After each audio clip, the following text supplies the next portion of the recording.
बिस्मिल्लाहिर्रहमानिर्रहीम। अस्सलाम वालेकुम। मैं हूं महरीन सब्तैन। देख रहे हैं आप मेरा यूट्यूब चैनल और फेसबुक पेज।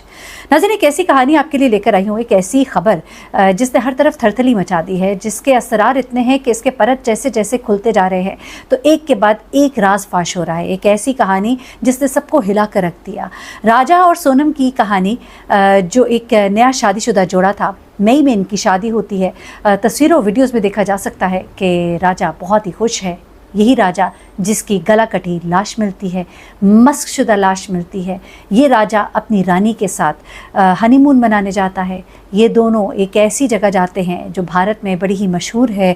नए शादीशुदा जोड़ों के लिए मेघालय जाते हैं और वहाँ पर ये मुख्तलिफ़ जगहों पर घूमते हैं, फिरते हैं। लेकिन उसके बाद अचानक ही लापता हो जाते हैं। जब ये लापता हो जाते हैं तो हर कोई परेशान हो जाता है। हर कोई जब परेशान होता है, इनकी ढूंढियाँ मचती है, तो उसके बाद क्या पता लगता है, ज़रा पूरी कहानी सुनिएगा। राजा जिसको बिल्कुल इल्म नहीं था कि उसके साथ क्या होने जा रहा है, ये राजा जिसके वहम गुमान में भी नहीं था कि जिस शादी के बंधन में वो बंधा है, इसी शादी के हनीमून पर वो अब इस दुनिया में नहीं रहेगा। ये मेघालय रवाना होते हैं। ख़ानदान वाले उन्हें खुशियों और दुआओं के साथ रुखसत करते हैं।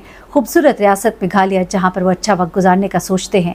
वो अपने बेटे और बहू को उनके घर वाले रवाना करते हैं घर से, लेकिन उन्हें नहीं मालूम होता कि अब क्या होने वाला है। चंद दिन के बाद ख़ानदान में खौफ की लहर दौड़ जाती है, क्योंकि उन्हें खबर मिलती है कि दोनों लापता हो गए हैं। अब राजा का भाई जो है वो फ़ौरन ही मेघालय रवाना होता है। पुलिस के साथ मिलकर इनको तलाश करने की कोशिश की जाती है। उस इलाके में उन दिनों शदीद बारिशें हुई होती है, काफ़ी सारी लैंडस्लाइडिंग हुई होती है। इन्हें डर होता है कि इनके साथ कोई हादसा ना पेश आ गया हो। लेकिन कुछ ही तलाश के बाद 2 जून को राजा की लाश मिलती है। इंतहाई ख़राब हालत में होती है, गला कटा होता है, तेज़ धार हथियार का इस्तेमाल किया गया है, मस्कशुदा लाश है, जिसको देखकर ये अंदाज़ा हो जाता है कि कोई हादसा नहीं बल्कि कत्ल किया गया है। लेकिन अब उसकी बीवी सोनम किधर है, राजा की रानी किधर है, उसकी तलाश शुरू हो जाती है। लगता है कि शायद किसी ने उसको अगवा कर लिया होगा। बहू के लिए ख़ानदान परेशान है, उसके माँ बाप परेशान है, लेकिन उसका कुछ पता नहीं लग रहा। लेकिन एक 17 सेकेंड की कॉल जो सोनम अपने भाई को करती है, वो पूरे खेल से पर्दा उठा देती है। सोनम की कुछ हरकतें बड़ी ही मशकूक थीं। जब वो घर से हनीमून के लिए निकलती है तो वो तमाम बुकिंग खुद करती है, होटल खुद बुक कराती है, किसी गाइड का बंदोबस्त नहीं करती। एक ऐसा इलाका जिसकी बहुत सी जगहें नामालूम है, जहाँ पहले कभी नहीं गए, लेकिन हर बुकिंग, हर जगह की तैयारी वो खुद करती है। उसके अलावा ये सोनम घर से निकलते हुए वो 10 से 12 तोले सोना जो उसको ससुराल वालों ने डाला था, साथ ले लेती है। जब उसकी सास अपने बेटे से कहती है कि इसकी क्या ज़रूरत है, सफ़र पे जा रहे हो, तो कहता है कि सोनम अपना जेवर पहनना चाहती है, तो वो ये जेवर लेकर भी घर से निकलती है। तीसरी बात जो उसको मशकूक बनाती है वो ये होती है कि ये सोनम जो है वापसी के लिए कोई टिकट नहीं करती है। आखिर ऐसा क्यों था? वो 17 सेकेंड की कॉल उसने अपने भाई को क्या की, और उस कॉल में क्या था कि जिसके बाद उसके भाई ने पुलिस को फ़ोन किया और पुलिस ने उसको गिरफ़्तार करने के लिए एक ढाबे पे छापा मारा, जहाँ पर वो पहले ही खड़ी थी इस इंतज़ार में कि उसको गिरफ़्तार कर लिया जाए। जिस वक्त इन्हें तलाश किया जा रहा था ना, तो पूरे हुकूमत का निज़ाम उस वक्त हिला हुआ था, क्योंकि मेघालय एक ऐसी जगह थी जहाँ पर लोग घूमने फिरने के लिए जाते हैं, और लोगों को अब ये डर था कि क्या ये जगह महफूज नहीं रही, कि यहाँ पर शादीशुदा जोड़े अब घूमने के लिए ना आया करें। सवालात बहुत से उठ रहे थे, लेकिन 9 जून को कहानी का रुख ही बदल जाता है। सोनम ने सिर्फ 17 सेकेंड की कॉल की अपने भाई को, और उसने अपने भाई से कुछ कहा जो अभी तक मंजरेआम पर उस तरह खुलकर नहीं आया, लेकिन उसके भाई ने उसे सरेंडर करने के लिए कहा, और उसके बाद पुलिस ने सोनम को अपनी तहवील में ले लिया। उसे तफ्तीश शुरू हो गई। उसके भाई ने पुलिस को सब कुछ बताया, लेकिन वो बात अभी तक सामने नहीं आई। उसके बाद मध्य प्रदेश, यूपी और मेघालय पुलिस की मुश्तरका कार्रवाई में कुछ मज़ीद लोगों को गिरफ़्तार किया गया। अब ये लोग कौन थे, इनका सोनम से क्या ताल्लुक़ था, सोनम ने अपने राजा को मारने के लिए ये सब प्लान क्यों किया, और क्या उसने वाकई मारा? क्योंकि उसके वालिद वालदा का कहना है कि सोनम कभी ऐसा नहीं कर सकती। सोनम तो अपनी शादी पर बहुत खुश थी, लेकिन जब वीडियोस निकाली गई तो पता लगा कि सोनम वाकई बहुत चुप थी, सोनम बिल्कुल खुश नहीं थी। उसके बाद पता लगता है कि एक लड़का जिसको कि गिरफ्तार किया गया है, वो सोनम के साथ ही काम करता था, जहाँ पे सोनम शादी से पहले काम करती थी। फिर उसके बाद सोनम के कॉल रिकॉर्ड्स निकाले जाते हैं, और उससे मालूम होता है कि सोनम और उस लड़के के दरमियान एक गहरा रिश्ता था, जो इंतहाई गैर मुनासिब और गैर इज़्दिवाजी रिश्ता था। वो घंटों एक दूसरे से फ़ोन पर बात किया करते थे। सोनम उससे शादी करना चाहती थी, अपने घर वालों को भी कहा उसने, लेकिन घर वाले राज़ी ना हुए। सोनम के घर वाले इस बात से इनकारी हैं। वो कहते हैं ऐसी कोई बात नहीं, सोनम ने ऐसा कुछ भी नहीं हमें कहा, ऐसी कोई बात नहीं। सोनम जिसने पहले इकरार किया, लेकिन अब वही सोनम जो है इनकार करती नज़र आती है। अब होता क्या है जनाब कि सोनम ने ये तमाम चीज़ें अपने बॉयफ्रेंड राज के साथ मिलकर तैयार की थी और 2 मज़ीद साथी भी इस मंसूबे में शामिल किए गए।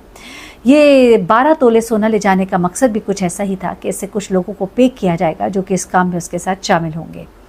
पहले ही आसाम गए, वहाँ से मेघालय गए और वहाँ उन्होंने बाकायदा रेकी की और फिर राजा को कत्ल करने की पूरी हिकमत अमली बनाई। अब ये 17 सेकंड की कॉल ने उसको पकड़वाया। सोनम को यहाँ पर एक ढाबे पर जब गिरफ्तार किया गया तो इससे शुरू में तो एक और कहानी सुनाई जिस पर इसने बहुत सी बातें मानी भी हैं, लेकिन बाद में वो इन तमाम बातों से मुकर गई। सोनम इस शादी से नाखुश थी। वो राजा से शादी नहीं करना चाहती थी, उसे राज से मोहब्बत थी, जबकि घर वाले अभी तक इस बात पर इनकारी हैं। यहाँ पर बहुत से पहलू हैं जो कि उसको मशकूक बना रहे हैं, जैसे कि मैंने आपको पहले बताया, इतना जेवर लेकर जाना, तमाम बुकिंग्स खुद करना, किसी गाइड को ना लेना, वापसी की टिकट ना लेना, ये तमाम चीज़ें उसे जाहिर करती हैं कि वह तवील अरसे से ये पूरी प्लानिंग कर रही थी, होटल बुक कर रही थी, हर चीज़ का बंदोबस्त कर रही थी और हैरान कुन तौर पर हर चीज़ उस इलाके में जहाँ पर इतनी सुनसान जगह है वहाँ पर भी उसने किसी गाइड की ज़रूरत को महसूस नहीं किया था, क्योंकि उसके गाइड तो वहाँ पहले से ही मौजूद थे। अब जबकि सोनम को ज़िंदा गिरफ्तार कर लिया गया है और सोनम बिल्कुल सही सालिम है, जबकि उसका शौहर उसकी तशद्दुद ज़दा लाश मिली है। मेघालय पुलिस जो है उसने सोनम से कुछ सख्त तफ्तीश शुरू की है और सोनम और उसके साथियों को इस वक्त पकड़ के अगले 10 से 12 घंटों में कहा जा रहा है कि सख्त तफ्तीश के नतीजे में बहुत सी बातें जो हैं वो सामने आएंगी। अब यहाँ पर सोनम की सास ने भी कुछ बातें शेयर की हैं। वो ये कहती है कि सोनम की कुछ हरकतें मुझे बहुत मशकूक लगती थी, लेकिन मैंने उस वक्त पहले कुछ नहीं कहा, लेकिन अब जब मेरा बेटा इस दुनिया में नहीं रहा और सोनम को गिरफ्तार कर लिया गया है तो मुझे बहुत सी बातें याद आ रही हैं। मुझे शादी से पहले की भी और शादी के बाद की भी सोनम की कुछ ऐसी हरकतें जो मैं ये सोचती रही कि शायद अपने माँ बाप का घर छोड़ कर आ रही है तो बहुत उदास है, अब समझ आ रही है कि उसकी उदासी आम लड़कियों की उदासी से कहीं मुख्तलिफ थी।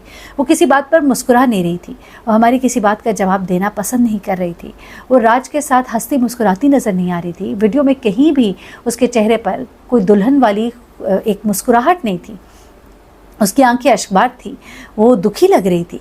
फिर वो ये भी कहती है कि जिस तरह से सोनम घर से रुखसत हुई और उसने मेघालय का चुनाव किया, हम लोग ये सोच रहे थे कि ये नया शादीशुदा जोड़ा है, अभी यंग कपल है, बिल्कुल अकेले जा रहे हैं। वो जगह थोड़ी इस तरह से है कि हम समझते हैं कि उन्हें किसी के साथ जाना चाहिए था। वहाँ पर भी जाने के लिए इसका इसरार था कि वो सोना साथ लेकर जाएगी। ये चीज़ें मुझे बड़ी ही परेशान कुन लगी, लेकिन मेरा बेटा जो है उसने बीवी की मोहब्बत में जब मुझे कहा तो मैंने सब कुछ उसके हवाले कर दिया। लेकिन अब समझ आ रही है कि ये लड़की जो है ये बहुत ही शातिर थी।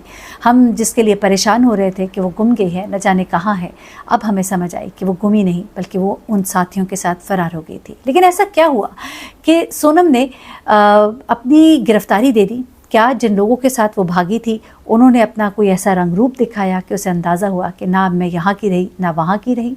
आखिर ऐसा क्या हुआ कि सोनम गिरफ्तारी देने के लिए राज़ी हो गई? क्या उसको अपने प्यार में धोखा मिला? क्या राज ने भी उसको वही धोखा दिया?